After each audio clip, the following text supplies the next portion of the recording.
श्री सद्गुरु महाराज की जय। आत्म पुकार का बल। भवानीपुर राजधाम के श्री ओम प्रकाश शर्मा जी की धर्मपत्नी सख्त बीमार थीं। ज्यों ज्यों इलाज होता जाता था त्यों त्यों बीमारी और बढ़ती ही जाती थी। एक दिन मरणासन अवस्था में पहुंच गईं। संयोग भी ऐसा हुआ कि उस समय उनके समीप में परिवार का कोई भी सदस्य नहीं था। वह बेचारी अकेली बिछावन पर लेटी थी, अधिक व्याकुलता की अवस्था में कि अब प्राण निकल जाएगा। मन ही मन गुरु महाराज जी से प्रार्थना करने लगी, हे गुरु महाराज बचाइए, हे गुरु महाराज बचाइए। आर्त पुकार में बड़ा बल है, इष्ट को आना पड़ता है।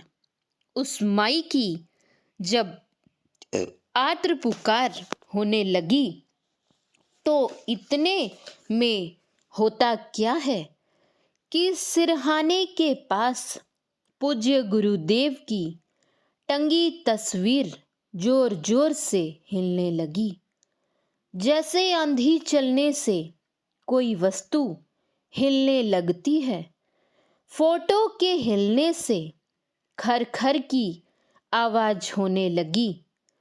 उस खरखर की आवाज को सुनकर उस माई की दृष्टि अनायास ऊपर हो गई और देखती है कि तस्वीर में से गुरु महाराज जी सशरीर निकल आए और सामने खड़े होकर बोले, बेटी घबराओ मत, अब तुम अच्छी हो जाओगी।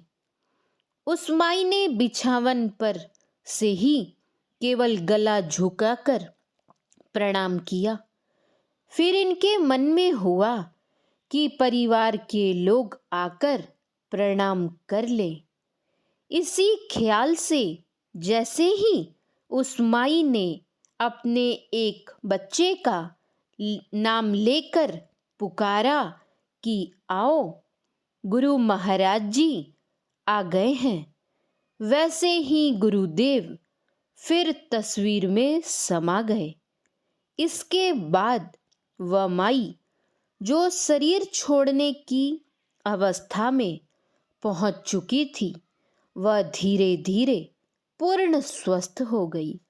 श्री सद्गुरु महाराज की जय।